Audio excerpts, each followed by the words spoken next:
Hello, grade 7. Welcome to our week 5 lessons in Mapeh.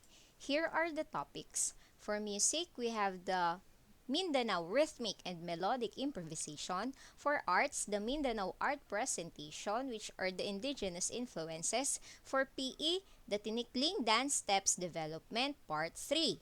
And for health, the coping skills in managing loss and grief.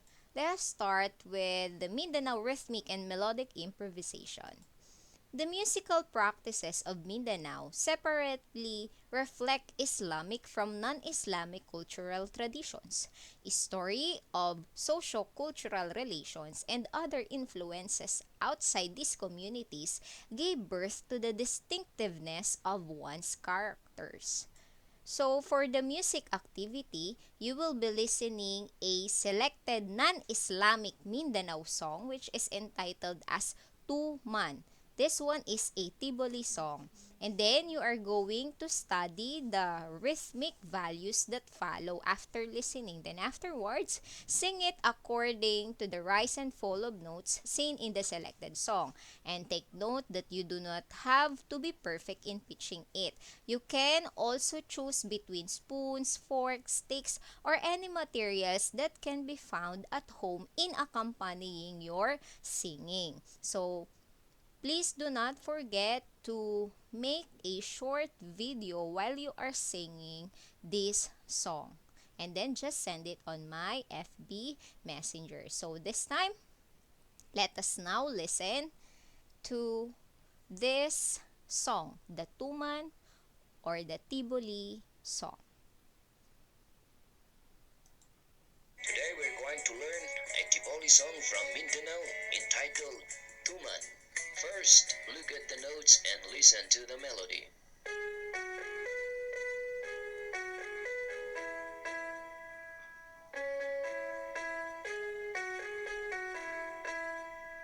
Now let's learn it step by step. Listen first. Nakatumtaga. One more time. Ready? Sing. Nakatumtaga. Next line. Lumyan dituman. One more time. Ready? Sing. Lumyan dituman. Together now from Nakatumtaga Lumyan dituman. Ready? Sing. Nakatumtaga Lumyan dituman. One more time. Ready? Sing. Nakatumtaga Lumyan dituman. Next line. Nalagumtuma. One more time. Ready? Sing. Nalagumtuma. Next line. Apasang tituman. One more time. Ready? Sing. Apasang tituman. Together now. From Nalagumtuma Afasang tituman. Ready? Sing. Nalagumtuma Afasang tituman. All together from the start. I'll give you the pitch. Nakatumtaga. Ready? Sing. Nakatumtaga lumyan dituman. Nalagumtuma afasang tituman. For the last time. Ready? Sing. Nakatumtaga lumyan dituman. Nalagumtuma afasang tituman. Alright, so that is the Tiboli song which is entitled as Tuman. Alright, so you will see also the link that you can visit later for the whole video. Alright, so after doing or creating your own video while you are using the other kind of materials just like fork, spoon, and anything that you have or that you are available at home, then please answer also the following guided question. So while you are performing the activity, what did you think it is about? And then how did you feel while you are doing the activity? Alright, so let's proceed on arts, the Mindanao art presentation, the indigenous influence.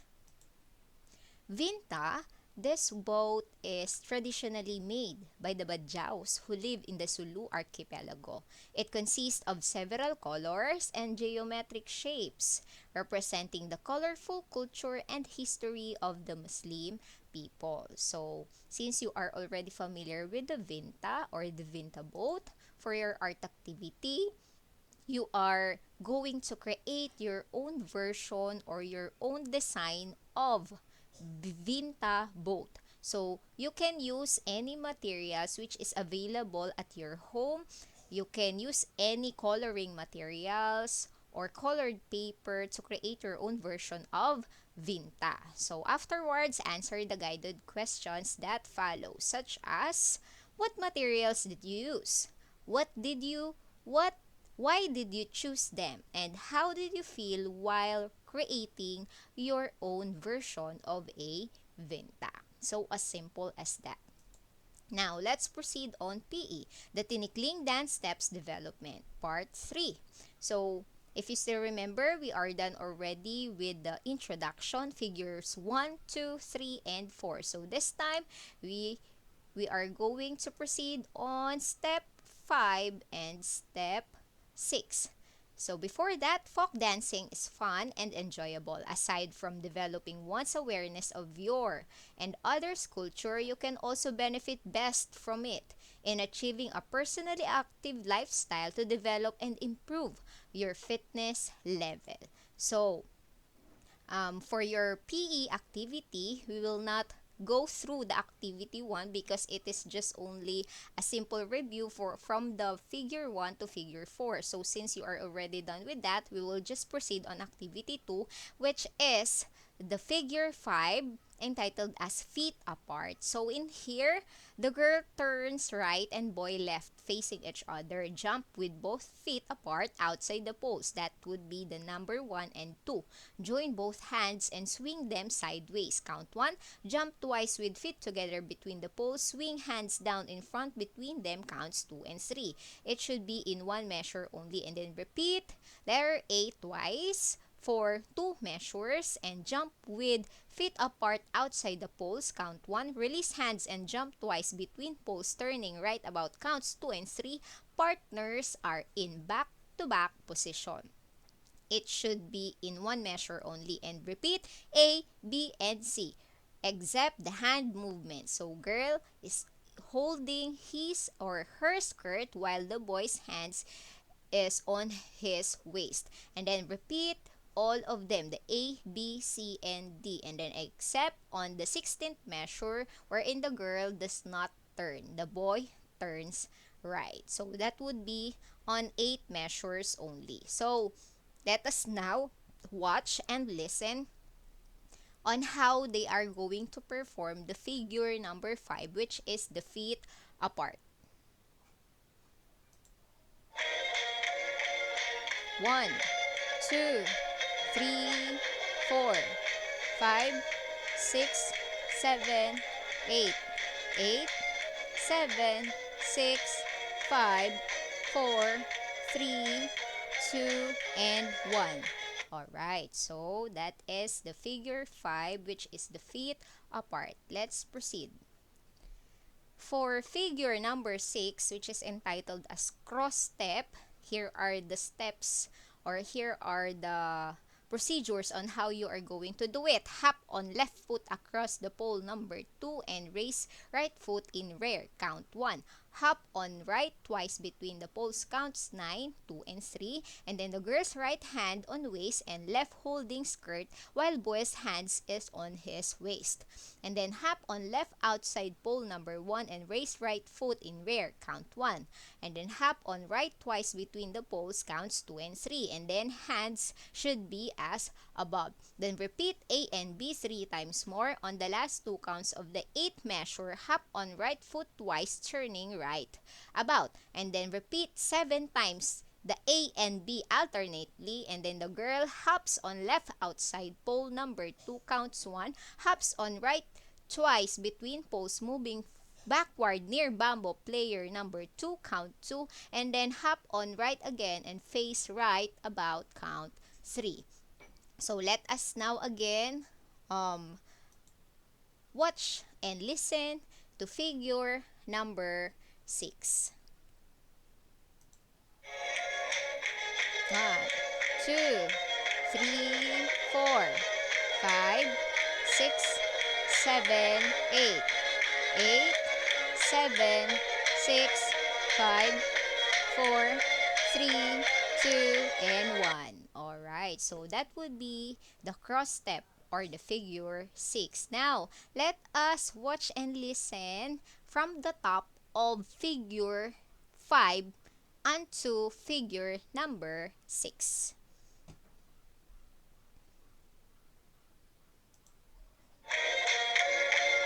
1, 2, 3, 4, 5, 6, 7, 8. 8, 7, 6, 5, 4, 3, 2, and 1. 1, 2, 3, 4, 5, 6, 7, 8. 8, 7, 6, 5, 4, 3, 2, and 1. Alright, so that would be your activity on PE, which are the figures 5 and 6. Please do not forget to shoot a short video clip on this activity and then send it on my FB Messenger. So after doing that, for the video reference, please go to this link so that you can be able to watch and see on how you're going to do the figure 5 and 6, and then answer the following guided questions after creating your own video. Were you able to execute the different movements properly? Yes or no? Then how long did it take to you to dance the entire routine? And do you think endurance is needed in folk dancing just like this in tinikling, and why? So, let's proceed now on health, the coping skills in managing loss and grief. Death is a part of one's life. It is irreversible and we must accept it. After the death of a loved one, grieving follows. Grieving is a normal, natural, and healthy response to loss. It is important to grieve because it is also a way to release your distress. Releasing bad stress from the body through different actions such as crying may result in an ease of feeling. So grieving may also be considered as a sign of the capability of a person to heal and move on. So here are the different coping skills in managing loss and grief. First one is to take care of yourself as you experience loss and grief. That is the first thing that you need to do. When you experience this, it is more important than ever to take care of yourself. The stress of a major loss can quickly deplete your energy and emotional reserves. So, looking after your physical and emotional needs will help you get through this difficult time. Next, face your feelings.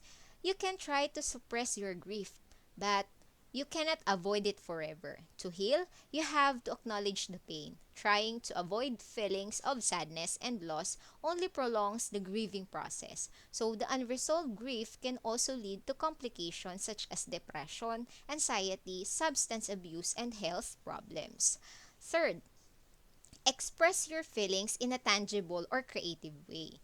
You can write about your loss in a journal. If you have lost a loved one, write a letter saying the things you never got to say. Make a scrapbook or photo album celebrating the person's life, or get involved in a cause or organization that was important to your loved one. And fourth, try to maintain your hobbies and interests. There is comfort in routine and getting back to the activities that bring you joy and connect you closer to others can help you come to terms with your loss and aid the grieving process. And fifth, do not let anyone tell you how you feel, and do not tell yourself how to feel either. Your grief is your own, and no one else can tell you when it is time to move on or get over it. So let yourself feel whatever you feel without embarrassment or judgment. It is okay to be angry, to yell at the heavens, to cry, or not to cry. It is also okay to laugh, to find moments of joy, and to let go when you're ready. And last, please do not forget to look after your physical health. The mind and your body are connected. So when you feel healthy physically, you will be better able to cope emotionally. So combat those stress and fatigue by getting enough sleep, eating right, exercise, and do not use alcohol or drugs to numb the pain or grief or lift your mood artificially. So those are some of the coping skills that you can use in managing your loss and grief. So for your health activity, you can describe here how do you picture a person who is experiencing loss and grief. So for question number 1, you are going to reflect your answer through this question. How do you picture a person who is experiencing loss and grief? Just kindly describe that kind of person. And for 2 and 3, you're going to draw him or her, a person who is experiencing loss and grief uh, on the left on this left box, and on the right box you can be able to draw a picture who is happy, or post you can just paste a picture of your happy self. So that's it. That would be our topic for this week. Please do not forget to like and subscribe on this channel. Bye. Thank you.